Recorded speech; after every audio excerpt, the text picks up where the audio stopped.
Para aquellos que quieren mejorar su vida devocional, para los que necesitan ayuda espiritual, para todos los que desean un contacto diario con Dios, presentamos Radio Amanecer en Estudio, un alimento espiritual para tu alma. Con nosotros, el conductor de esta entrega, Pastor Juan Francisco Scroggins. Apreciados amigos, queridos oyentes de Radio Amanecer, la voz de la esperanza, una vez más estamos con ustedes en nuestra entrega de Radio Amanecer en Estudio. Esta semana, de verdad, señores, qué maravillosa. Hemos estado puntualizando en algunas expresiones técnicas de manera simbólica para hacer una descripción de la palabra de Dios. Cuando hablábamos acerca de los dos testigos, un fuerte énfasis en el Antiguo y el Nuevo Testamento que vienen unidos, testificando acerca de la obra maravillosa de salvación que Dios hace históricamente a favor de los seres humanos, guiado por la presencia luego del Espíritu Santo, también de Cristo Jesús, los tres empeñados en la historia, en la salvación del ser humano. Así es que traiga su Biblia, su guía de estudio, y bajo la conducción del mismo Espíritu, quien inspira la palabra de Dios, vamos a dar un vistazo a algunas expresiones, algunas ideas que durante la semana hemos externado y que quisiéramos reforzar para que usted pueda, al cerrar con este tema, tener la claridad que proviene del Espíritu Santo en lo que es la interpretación de la palabra de Dios. Me place saludar en esta hora al pastor Cristian Veras, quien está con nosotros aquí haciendo los comentarios a estas lecciones. Shalom Aleichem, estimado pastor, amigos y hermanos, que la paz del cielo, la paz del Todopoderoso esté con ustedes hoy y siempre. Bueno, hay gente que al escucharle están diciendo, bueno, pero ya el pastor de repente se irá a vivir allá a Israel para practicar su idioma. Pastor, ¿qué le parece? Bueno, realmente sería un sueño, aunque sea después de viejo. Estudiar hebreo moderno en Israel para poder complementar los conocimientos del idioma, así tener un buen conocimiento acerca de la palabra de Dios es tener un concepto bien atinado acerca de Dios. Pero el hebreo bíblico es actualmente un idioma muerto, es decir, que es correcto, que no hay forma de cómo uno saber la pronunciación correcta de ese hebreo. Se puede pronunciar, pero no hay un estándar para decir así se va a pronunciar. Y sí se pronuncia por las consonantes, las vocales y consonantes que se le agregan al idioma hebreo. Perfecto, haga su saludo de nuevo ahí en... Shalom Aleichem, que la paz sea con ustedes. Muchísimas gracias. Amén. Muchas bendiciones. Amén, amén, igual. ¿Qué le parece si ora para que nosotros empecemos a ver algunos aspectos importantísimos de la lección que hemos estudiado en esta semana? Con gusto, oramos. Gracias, querido Padre Celestial. En este momento rogamos que tu dirección divina nos permita poder llegar al corazón mismo de los hogares que nos escuchan, para que tu palabra pueda ser recibida con beneplácito y que pueda transformar vidas. Oramos en el nombre de Jesús. Amén. Amén. Pastor, inquietudes. Ayer, mientras estábamos abordando la lección, al cierre, usted dio algunas declaraciones que posiblemente trajo ciertas inquietudes y que quisiéramos aprovechar el momento, el espacio que tenemos, ya que decimos que durante estos minutos hacemos una revisión de puntos importantes que destacamos en la semana, y ha habido ciertas inquietudes en términos a una declaración que dimos en el día de ayer, especialmente cuando usted hablaba acerca de que se iba a echar al peor enemigo, la muerte, y a Satanás en un lago de fuego, y se hace referencia a un infierno para referirse a ese lago de fuego, y donde la expresión como que da a entender que va a arder por los siglos de los siglos. Sería importante que recordemos, usted hablaba acerca de que este acontecimiento, este fenómeno va a suceder al inicio del milenio, si no mal recuerdo. Entonces, detalles sobre el milenio y ampliar un poquito sobre esa terminología. Parece ser que causó ciertas inquietudes en muchos de los oyentes. ¿Cómo no, pastor? Inicio con la palabra milenio. Esta no aparece en la Biblia. Repito, la palabra milenio no está en la Biblia, como tampoco aparece la palabra Biblia, no aparece la palabra Trinidad. Son términos que más tarde son acuñados al texto bíblico, pero los conceptos están. Por ejemplo, el de la Trinidad está la deidad, que representa las tres divinas personas. El milenio, que no aparece, están los 1000 años. Y el de la Biblia, las Escrituras. Cada concepto o cada palabra tiene su concepto cimentado en el texto bíblico. Algunos eruditos piensan, pastor, que la palabra milenio no se refiere a 1000 años literales, que es un periodo de tiempo. Por ejemplo, algunos toman, no sé si usted se acuerda cuántos años vivió Matusalén. 969, si no me recuerdo. Excelente, correcto. El hombre que más vivió, ¿no? Luego encontramos que algunos vivieron 962, 950 y así por el estilo. Ahora, los que creen que no es literal, una parte se divide en que representa un largo periodo de tiempo, pero no necesariamente 1000 años. Y ellos dicen que puede ser un poco más, como que puede ser un poco menos, pero que rodea los 1000 años. Otros creen también que son literales y que es una de las fracciones del libro de Apocalipsis que se puede traducir de manera literal.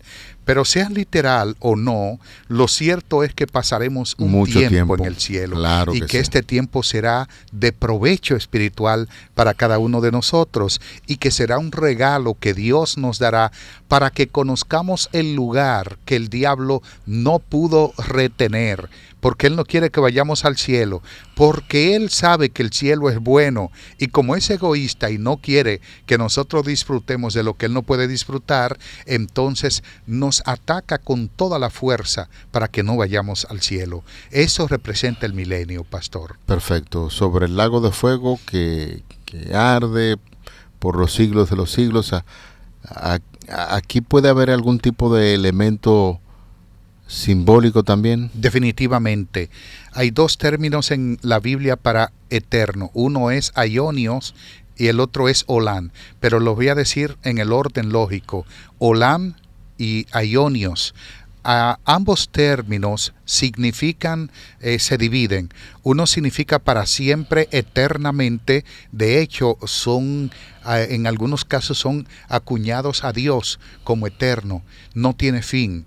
Pero otras veces representa un periodo de tiempo y que las consecuencias que envuelven al mismo son eternas. Son eternas. Y sí. ese mismo es el caso eterna para siempre. Del fuego eterno, de que es eterno para siempre. Es decir, el pecado será erradicado para siempre. Esas son consecuencias eternas. Ahora bien, los vestigios del pecado no serán eliminados. ¿Por qué? ¿Cómo así? Las marcas de los clavos en las manos de Cristo serán eliminadas para siempre. No. Ahí está. O sea que habrá consecuencias del pecado. No, repito, no el pecado, sino consecuencias de él. Porque a veces se tiende a tergiversar conceptos cuando se escuchan por esta vía. Porque la marca de los clavos en las manos de Cristo no serán erradicadas. De manera, pastor, que algunos ejemplos en la Biblia pueden ayudarnos en cuanto al concepto de aionio y olam. El caso de Samuel, cuando Ana dedicó a Samuel, ¿usted se acuerda? Sí, claro. En su oración, en el capítulo 2, ella dice que dedica a Samuel para que esté en el templo de Jehová todos los días. Dice, para siempre. Pregunto. Y Samuel ya no existe. Pregunto, ¿está Samuel en el templo? No, por supuesto que no. Falleció. La Biblia presenta la muerte de Samuel. Ni siquiera en vida él permanecía para siempre en el templo. Ni siquiera en vida. Sin embargo, la dedicación de él fue para siempre hasta hasta que estuvo con vida. Las consecuencias de su ministerio son eternas. Claro. Ahora, otro caso, hay miles o cientos, pero solo por el tiempo nos vamos a basar en dos, es el caso de Giezi. ¿Usted se acuerda quién fue Giezi, pastor? Claro, el siervo de Eliseo, claro. Así es. Acuérdese de un evento, hubo un general sirio llamado Naamán, que tenía lepra. Eliseo hizo el milagro por orden divina, la lepra se le quitó.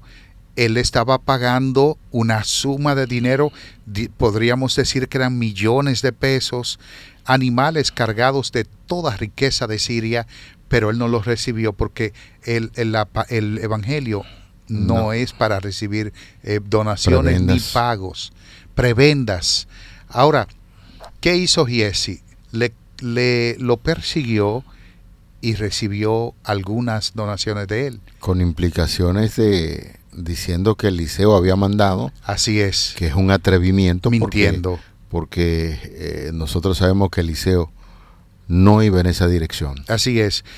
Eliseo profirió una maldición sobre Giezi y su descendencia, como dice el texto, para siempre. ¿Y cuál fue esa maldición? Que serían leprosos. Y él dijo: la lepra de Naamán se te pegará a ti y a tu descendencia para siempre. Pregunto, ¿hay una descendencia de Naamán que sigue hoy todavía, de Giezi, que hoy todavía continúa siendo leprosa? No. Imposible. Ese para siempre significa que tendría consecuencias eternas. Uh-huh. Entonces, el lago del fuego para siempre no existe. Las personas arderán hasta que exista materia y su consecuencia es para siempre. Perfecto. Y voy a repetir una palabra que dije el día de ayer. Satanás mismo, en Ezequiel capítulo 28, que dice: serás reducido a cenizas y dejarás de existir para siempre. No es que Satanás ardería para siempre, sino que dejaría de existir para siempre o que nunca más volvería a existir. Y estas son consecuencias eternas. Se entiende. Cuando está hablando para siempre, está hablando acerca de consecuencia eterna y decir que la salvación también, los que están en Cristo que se salven, será una salvación para siempre. Así es decir, que no hay que mirar el texto bíblico con temor o, como nosotros decimos, una declaración para uno andar así como inquieto. Es decir, yo le digo esto porque recientemente estaba mirando en redes sociales un ministro protestante que hablaba de esa manera. Colocaba una tabla con muchísimos hoyos y decía: cada uno de esos hoyos representan billones y billones de años y allí la gente se estará quemando para siempre. Es decir, que es una teoría, una teología inventada, porque la palabra de Dios bajo ninguna circunstancia apoya un castigo donde la gente se esté quemando eternamente. Eso me traslada a cuando Elena de White era todavía una adolescente que escuchó el tema del infierno y le espantó. Uno de esos pastores, por cierto, sensacionalista, le habló acerca del infierno y le espantó. Ella se abrumó. Pero un joven pastor llamado Levi Stocken habló con Elena de White y le explicó el tema del infierno y le explicó que el amor de Dios es tan grande que no permite que una persona pueda sufrir para siempre.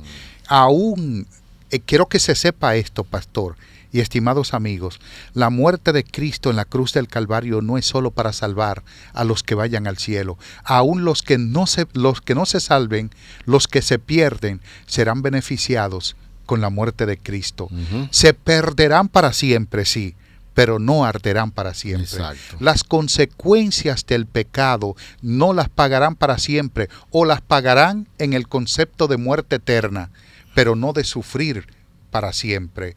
Eso es importante que se sepa, porque aún así Cristo tomó todos esos resultados sobre sí en la cruz del Calvario. Amén. Pienso que ha sido de mucho valor uno sacar este tiempo de repaso general, como le llamamos, a la lección de cierre, porque definitivamente que estos conceptos, y que constantemente la gente lo está escuchando y vienen con inquietudes y preguntan, creo que usted haría bien, apreciado amigo, guardar esta grabación, repasarla constantemente, y cuando alguien venga a hablarle acerca de un infierno donde la gente se está quemando para siempre, no, dígale que no. Y entonces saque su herramienta de estudio, escuche esto y lea la palabra de Dios, las escrituras, contextualice, póngase a hacer comparaciones de textos de la Biblia para que no viva con esa situación que causa tanto estrés y resalto para tantas personas que no pueden tener paz, pensando que si se pierden se van a quemar para siempre, en un infierno, quemándose para siempre, porque la palabra de Dios no enseña esto. Ahora, pastor, estamos en una condición de seguir revisando varios conceptos que vimos en esta semana para ir afianzando esos conceptos y podamos tener claro lo que hemos estudiado en esta semana. Así es. Una de esas partes que no tocamos y que sería muy importante hoy hablar acerca de eso es que el templo de Dios en el cielo se abrió ante la vista de Juan. Y eso estaba en la parte del jueves 9 de mayo. El templo se abrió a la vista de Juan. Cuando Juan ve el templo abierto, está hablando de una de las visiones del Apocalipsis. Apocalipsis es un libro compuesto de visiones. Algunas de ellas se dan en el cielo para explicar cosas que van a ocurrir en la tierra, y otras se dan en la tierra para explicar cosas que suceden y que ocurren en el cielo. Por ejemplo, esta es en el cielo. Representa el fin de la sexta trompeta. Y él dice que vio el templo abierto, y en el templo vio el arca representada como centro del pacto y como centro de la visión. En el santuario terrenal había esto era una reproducción del verdadero, del celestial, y había esto precisamente, estaba el arca, estaba el candelabro, estaban algunos elementos que eran una sombra del santuario celestial y que representaban alguna escena del santuario celestial. Ahora, durante el transcurso de la séptima trompeta, Juan ve el templo de Dios en el cielo, y específicamente el arca de su pacto, lo cual significa que había iniciado la segunda y última parte del ministerio sumo sacerdotal de Cristo en el santuario celestial, y que esto corresponde, por supuesto, al día simbólico de la expiación. Ahora, otros pasajes naturalmente revelan que esa fase final de la obra de Cristo comienza para 1844. Nosotros creemos eso. Pastor y estimados amigos, en esa visión Juan ve el templo abierto. Y cuando ve el templo abierto, ve el arca como centro de la visión. Cuando un judío veía el arca, pensaba en dos cosas. Uno, pensaba en una guerra. Cuando ellos iban a la guerra, veían el arca simbolizando la presencia de Dios que iba delante de ellos, asegurándoles la victoria. Otra, veían los 10 mandamientos y la presencia de Dios. Cuando Juan ve el arca abierta, que es en el contexto del tiempo del fin, y en el mismo contexto de la séptima trompeta, Juan está viendo que los hijos de Dios en el tiempo del fin pasarán ese momento de dificultad mirando el interior del arca para poner por obra los mandamientos de Dios. La única forma en que el pueblo de Dios ha de vencer en el gran conflicto es mirando el interior del arca, donde allí están los mandamientos de Dios, para ponerlos por obra, y esto naturalmente le dará la fuerza a los hijos de Dios para seguir en ese tiempo de angustia y tener una parte muy activa en el gran conflicto. Ya no tenemos el santuario terrenal, no tenemos el templo de Salomón y no tenemos ningún edificio donde estén esos muebles. Y en cierta ocasión pues estamos hablando de que esa visión ciertamente se le dio a Juan, y Juan miró lo que estaba aconteciendo en el cielo. Y ahora, pastor, usted nos recuerda acerca de ciertos utensilios que representaba el santuario terrenal para tener una visión en el cielo, y nos habló acerca de esos muebles que representaban básicamente a nuestro Señor Jesucristo, y nos está diciendo que hay que mirar al santuario, especialmente ese inmueble, el arca, para nosotros tener la salvación, pero no tenemos ni el santuario terrenal, ni estamos en el cielo todavía, ni se nos ha dado una visión como a Juan. ¿Cómo nosotros entonces podemos mirar ese inmueble, el arca, para tener elementos claros que contribuyan con nuestra salvación? Sí, es importante, pastor, lo que estás diciendo, porque cuando Juan está viendo la visión del arca celestial, esto comprueba elocuentemente que en las últimas horas de la tierra, la gran ley moral de Dios será el centro del pensamiento. Exacto. Y el centro de la vida de todos los que se esfuerzan por servir a Dios en espíritu y en verdad. Está hablando de un elemento de juicio. El arca, por ejemplo, representa la obediencia a la ley de Dios, revela nuestra fe auténtica. Somos salvos por la fe. Pero cuando miramos el arca para poner por obra los mandamientos de Dios, indica que se está revelando la fe auténtica que hay dentro de nosotros. La carta a los Hebreos hace mención de que nosotros podemos acercarnos por la fe confiadamente al trono de la gracia y podemos mirar a Cristo ministrando a nuestro favor. Quiere decir que aunque no tenemos el santuario terrenal, tenemos el santuario del cielo, y por la fe podemos acudir a Cristo, quien es nuestro sumo sacerdote que intercede por nosotros, y recordar, como usted bien está puntualizando, sobre la importancia de los 10 mandamientos que están ahí en ese cofre, que nosotros debemos recordar y mirar por la fe que están ahí. Y eso la palabra de Dios dice, los 2 testigos que estudiamos durante la semana nos dicen que están vigentes, porque los 10 mandamientos es el carácter de Dios, y el carácter de Dios es amor, y ahí están fundamentados los 10 mandamientos en el amor. Ahora, la ley de Dios es la base, es la norma de juicio, y nosotros debemos de saber que en el tiempo del fin esto tiene mucha importancia o relevancia.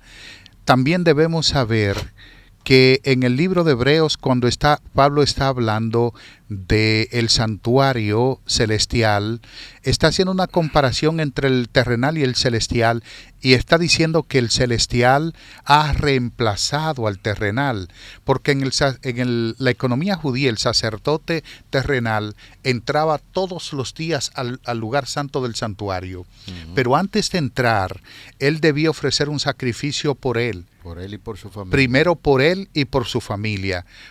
Cuando se refiere a su familia, está hablando de los levitas, porque ellos iban a oficiar en el santuario, y si entraban sin haber transferencia de pecados, podían morir.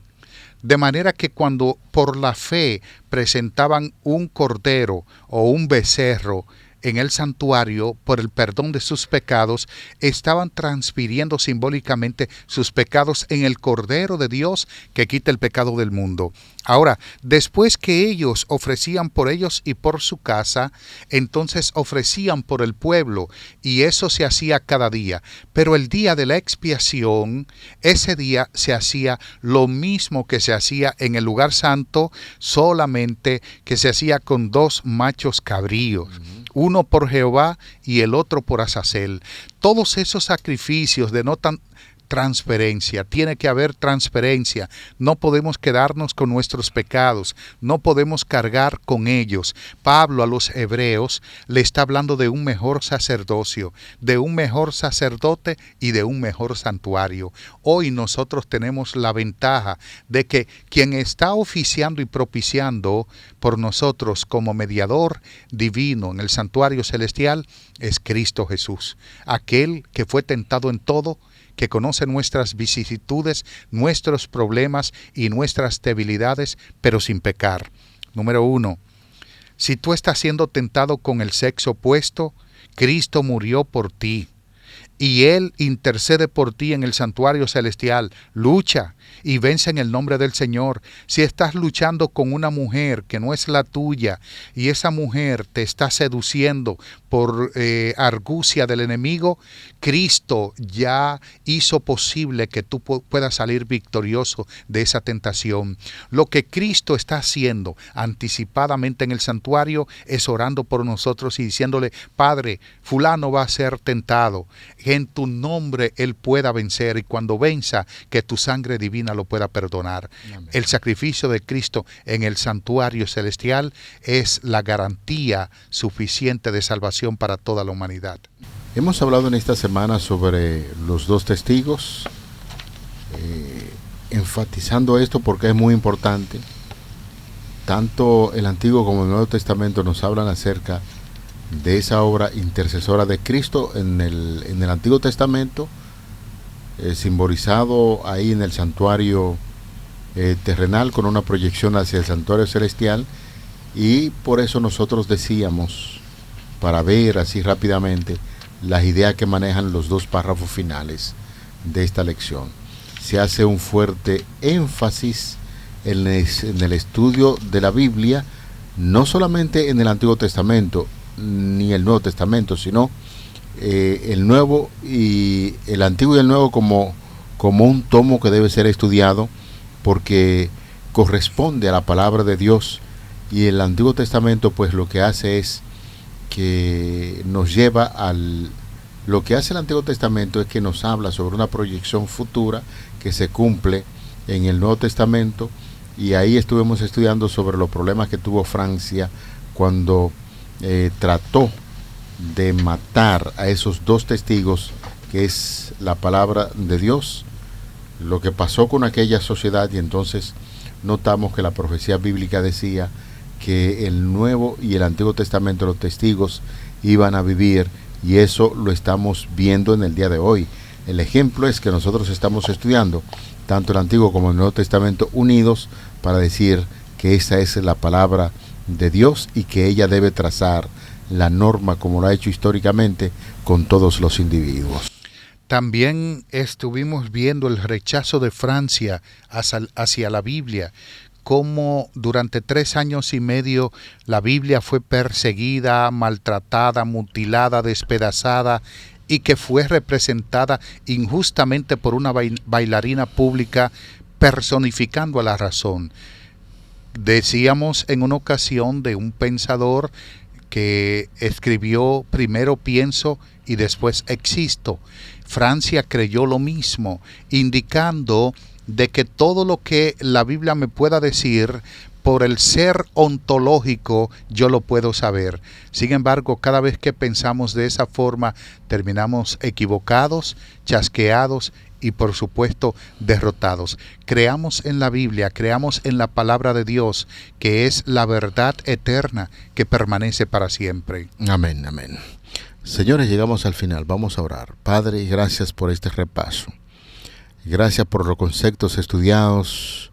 El Espíritu Santo nos ilumine para entender estas declaraciones, y qué bueno es saber que cada día podemos hacer tu voluntad en la medida en que comprendemos estos amplios temas de la Biblia y lo ponemos en práctica. Bendiciones para nuestros hermanos, bendiciones para nuestros amigos, y esperamos que cada una de esas bendiciones también se puedan reportar sobre nosotros, que cada día nos convertimos en facilitadores para estudiar estas lecciones. Favor que pedimos en el nombre de Jesús. Amén. Para aquellos que quieren mejorar su vida devocional, para los que necesitan ayuda espiritual, para todos los que desean un contacto diario con Dios, hemos presentado Radio Amanecer en Estudio, un alimento espiritual para tu alma.